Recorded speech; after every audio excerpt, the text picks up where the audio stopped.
जब डायनेमिक्स को हम लोग स्टडी करते हैं टाइम स्केल पर, तो देखिए हम लोग कई तरह की स्टडी करते हैं।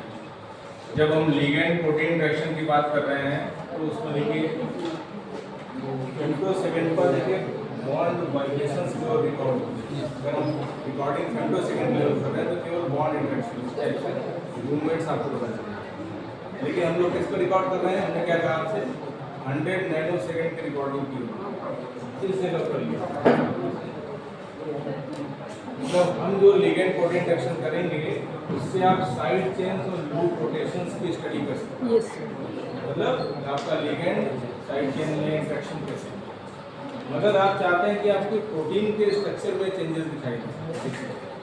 आपको ये पता ना सेल सिग्नलिंग होती है, और मान लीजिए कोई मॉलिक्यूल सेल के अंदर जाकर एक्ट करना है न्यूक्लियस में, तो उसको सेल मेम्ब्रेन क्रॉस करनी होगी। यस तो जो ट्रांस मेम्ब्रेन प्रोटीन्स हैं वो ऐसे कुछ ओपन होंगे, ऐसे वेलकम करेंगे मॉलिक्यूल का, कहीं अंदर जाइए तो बंद हो जाएंगे।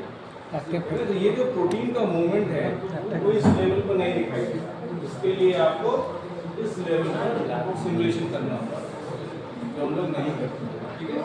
लेकिन इसी गोमैक्स से इस लेवल पर भी सिमुलेशन होता है। हम लोग का सिस्टम तो थोड़ा कम कैपेसिटी का, तो हम लोग इसी यहाँ पर सेटिस्फाई कर लोगे अपने आपको, ये सही है। लेकिन सेल मेम्ब्रेन क्रिएट करना और लेयर्स कैलकुलेट करना, बायोलॉजिकल सिस्टम क्रिएट करना, ये सब इसी सिमुलेशन में आता है, ठीक है। ओके, तो ये हमने आपसे बात किया टाइम फ्रेम स्केल की बात की। देखिए हम लोग मॉलिक्यूल का इंटरेक्शन जो है इलेक्ट्रॉन ट्रांसफर की जो बात होती है फेम्टोसेकंड यहाँ से स्टार्ट हो जाएंगे। एमडी का ब्लॉक क्या है, फेम्टो से लेके मिली तक। हम लोग रिकॉर्डिंग यहाँ करते हैं नैनो, क्योंकि ये बीच में आ रहा है मोस्ट फिजिबल ऑप्टिमाइज्ड कंडीशन देता है, ठीक। अब इसके बाद की जो सारी कहानी है वो देखिए फेज के सारे एक्सपेरिमेंट्स जो आप स्पेशल पढ़ा होगा ना निमार वगैरह, तो वो सारे सेक्शंस हैं, उनका देखिए डिफरेंट पर्पस है। अगर आपकी रिकॉर्डिंग आपको इलेक्ट्रॉन ट्रांसफर करनी है तो फेम्टोसेकंड की है, फोटॉन ट्रांसफर है, और अगर साइड से स्प्लिटिंग की है तो यहाँ पे कंसंट्रेटेड है। क्लियर है बात? ये आपको समझाने के लिए देखिए यहाँ सबसे टाइम फ्रेम पर होगा, क्योंकि डिफरेंट है टॉपिक से। ये वो ट्यूटोरियल है जो कि यूनिवर्सली यूज होता है, किसी ने बहुत बड़ा ट्यूटोरियल बनाया हुआ है, आप भी इसको यूज कर लीजिएगा। एक बार आपको हल्का सा विजुअलाइज कराता हूँ, भेज दीजिए इसको व्हाट्सएप पर। तो मुझे लगता है मैंने भी स्टार्ट किया था समझना इसको, बहुत पुराना ट्यूटोरियल है। इसमें मल्टीपल टाइप्स के सॉल्यूशंस का डिस्कशन है, ठीक है। हम लोग देखिए ये सिमुलेशन करते हैं, ये लिगेंड प्रोटीन इंटरेक्शन। इसके अलावा देखिए मेम्ब्रेन्स का नेक्स्ट ट्यूटोरियल प्रोटीन्स का भी बहुत तरीके। तो अगर आप इंटरेस्ट दूसरे सिमुलेशन पर है तो आप उसको सीख सकते हैं, ठीक है।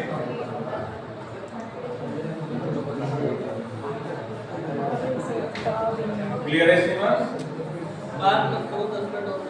बस 10 मिनट और बर्दाश्त कीजिए, ठीक है। इनको आप मैं बता ही चुका हूँ। अभी देखिए ये रन कैसे करता है, इसका इंटरनल पार्ट कैसा है। So they are being perform with the different commands at the Linux platform, okay. सो आपको इसमें GUI नहीं मिलेगा, आपको इसमें कमांड्स पर काम करना है, ठीक। तो इसका डिस्क्रिप्शन इस ट्यूटोरियल जो हमने आपको दिखाया उस पर अवेलेबल है, और बहुत ही बेसिक एग्जांपल है, उसको आप अपने सिस्टम पर काम करा सकते हैं। जो डिफरेंट स्टेप्स हैं यहाँ पर सबसे ऊपर ये कमांड्स लिखे हुए हैं। DMX ये हो सकता है कि गोमैक्स पर चल रहा है, ठीक है। अब आप कहेंगे कि हम लिनक्स पे चलता है तो हम विंडोज पे कैसे करेंगे, सो दैट में भी ये प्रॉब्लम हो सकता है। तो इसको करना कैसे है, मैं इसको स्किप कर रहा हूँ, ये स्टेप्स ये देखिए लिनक्स का वर्ल्ड का प्लेटफॉर्म है, इसकी ट्रेनिंग के पार्ट में नहीं है, इसको करते कैसे हैं, तो that is the important part. तो देखिए अगर आपके पास विंडोज सिस्टम है तो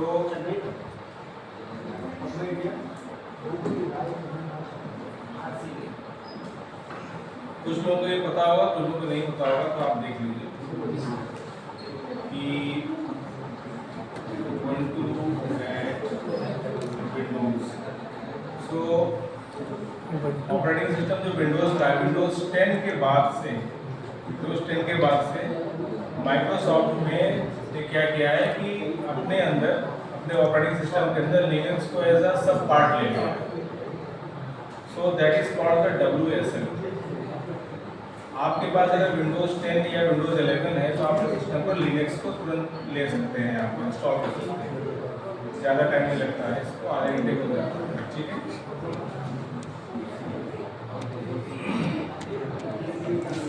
सो फुल उबंटू यहाँ पर इंस्टॉल होता है आपके विंडोज पर। ये लिखा हुआ है download Ubuntu on WSL। So simple सा स्टेप्स इसमें है, आप उसको प्रोसीड करके अपने सिस्टम पर उबंटू इंस्टॉल कर सकते हैं। ठीक है, ये आपका ग्राफिकल यूजर इंटरफेस के फॉर्म में नहीं होगा, कमांड्स के फॉर्म में। इंस्टॉल होने के स्टेप्स में दिए रहते हैं, अगर आपको इंस्टॉल करना होगा तो आप आराम से कर सकते हैं, बहुत ही सिंपल सा प्रोसेस है, इसको पढ़िएगा इंस्टॉल हो जाएगा। मैं आपको दिखाता हूँ कि इंस्टॉल होने के बाद ये कैसा होगा। इंस्टॉल होने के बाद आपको इसको रन जब कराना होगा, ये आप जो नोट कर लीजिए, इसको रन कैसे करें।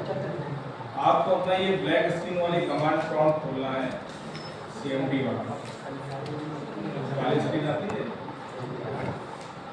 ये वाली, ये देखिए विंडोज का प्लेटफॉर्म है।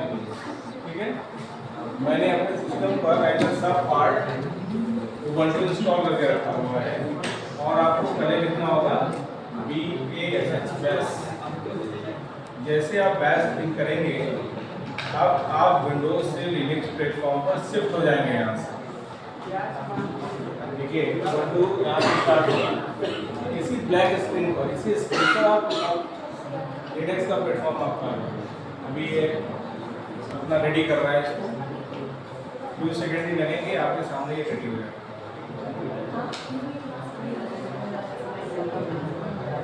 जो भी प्रोमेस इंस्टॉलेशन है आप इस लिनक्स प्लेटफॉर्म पर डायरेक्टली करेंगे। ठीक है, अगर आपको इंस्टॉल करना होगा तो मैं आपको उसके सारे कमांड्स वगैरह दे दूंगा, और तो ये हमारे डिस्क्रिप्शन में नहीं था इसलिए मैंने यहाँ पर इसको लाया नहीं है, मेरे पास है सारा चीज़, अगर चाहिए होगा आप मैं बता देगा, मैं आपको। ठीक है, अभी आप यहाँ देखिए, जब आप लिनक्स इंस्टॉल हो जाएगा तो ऐसा आ जाएगा आपके विंडोज पर ही। अब यहाँ पर लिनक्स देखिए रन करूँगा, कुछ ऐसा प्रेजेंटेशन आएगा, से आएगा आपके नाम के साथ, और ये आपका एक पार्ट है। ठीक, अब मैं दिखाने जा रहा हूँ कि इसमें देखिए प्रोमेक्स इंस्टॉल है, या प्रोमेक्स कैसे आप समझ सकते हैं कि यहाँ पर है, तो आपको लिखना होगा GMX। ठीक है, GMX वो रूट कमांड है जो कि प्रोमेक्स के लिए रिस्पॉन्सिबल है।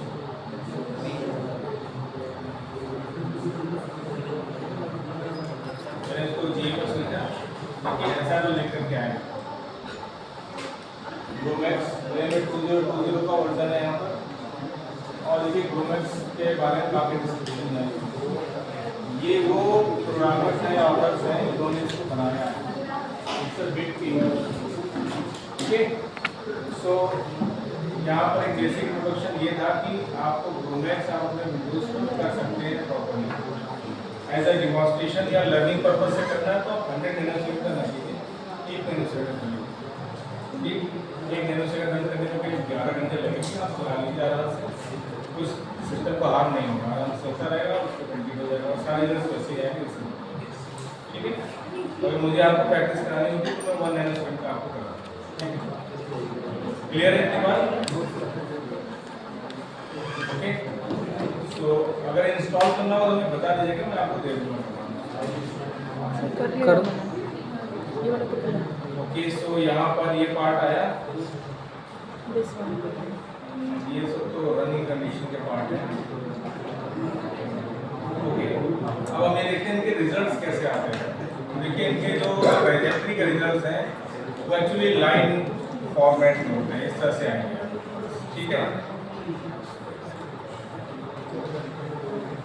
मैं आपको एक रिजल्ट प्रॉपर्ली दिखा देता हूँ।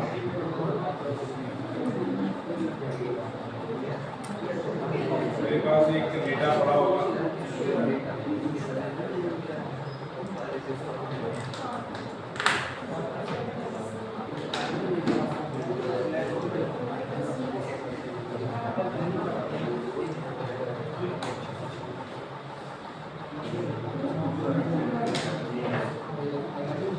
ओके, तो देखिए यहाँ पर इसके रिजल्ट देखिए कैसे आएंगे। तो इस फॉर्म में रिजल्ट आएंगे। ये 100 नैनोसेकंड के सिमुलेशन के साथ रिजल्ट्स हैं। ये टाइम स्केल पर सभी कुछ आता है और डिफरेंट पैरामीटर्स के साथ इसके रिजल्ट्स आते हैं। अब आप ये zigzag देख रहे हैं ना, ये क्या चीज़ है? ये हर एक स्टेप पर जो रिकॉर्डिंग हुई है, मूवमेंट जो हो रहा है, उसका एक क्यूमुलेटिव पिक्चर है। तो ये जितने फाइल्स हैं ये सब इसी टाइप के देखिए रिजल्ट देते हैं।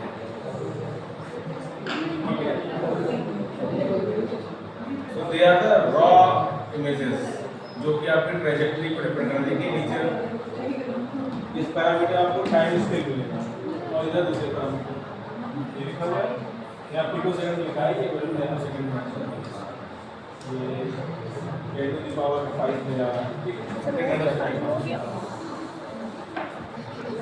रिजल्ट इस फॉर्म में लिखेंगे। ठीक है, इसकी रॉ फाइल्स जो दिखती है वो दिखेगी आपको, जो हमने आपसे कहा ट्रेजेक्टरी फाइल्स,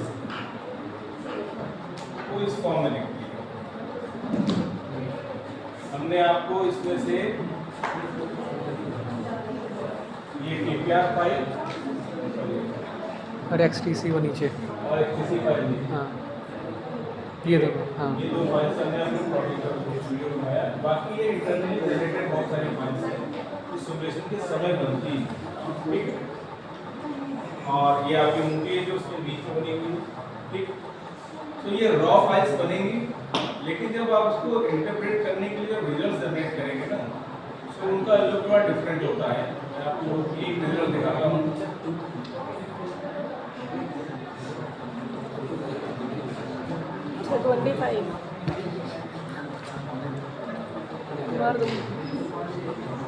मेरे पास किसी कैंडिडेट का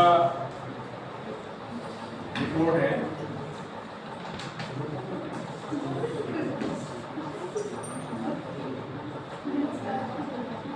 ठीक है, तो इससे आपको आइडिया होगा कि इसमें किया क्या गया है। तो देखिए एक स्टडी है, केवल एक रिपोर्ट है किसी कैंडिडेट से। तो इसमें देखिए क्या किया गया है, इसमें मॉलिक्यूलर डायनेमिक्स स्टडी की गई है जो अलग अलग टारगेट में की है। ठीक है, अब सब लोग टारगेट कर रहे हैं ना, देखिए इसमें भी 2 टारगेट्स लिए गए हैं और कुछ कंपाउंड्स लिए गए थे, इसमें 4 कंपाउंड्स लिए गए थे। ठीक है, और इमेजेस मैं आपको बोले दिखाता हूँ, बाकी जो डिस्क्रिप्शन है जो इसमें लिखे जाते हैं। अब देखिए इसमें कैसे दिखाएगा, इसमें ये डिफरेंट पैरामीटर्स हैं जो कि रिजल्ट के फॉर्म में आते हैं।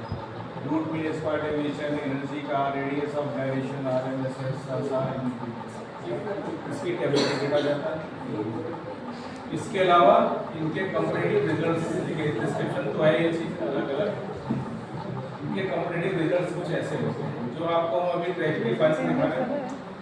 अभी देखिए यहाँ पर इसमें यहाँ कई सारे आपको दिख रहे हैं ग्राफ्स में, ये अलग अलग कलर का रिप्रेजेंटेशन। एक है जो एपोप्रोटीन है, केवल प्रोटीन जो टारगेट था। सिमुलेशन करते हैं तो प्रोटीन होता है ना, प्रोटीन लिगेंड टारगेट पर आते हैं, लेकिन कंपेयर करने के लिए ब्लैंक प्रोटीन का भी सिमुलेशन आते हैं।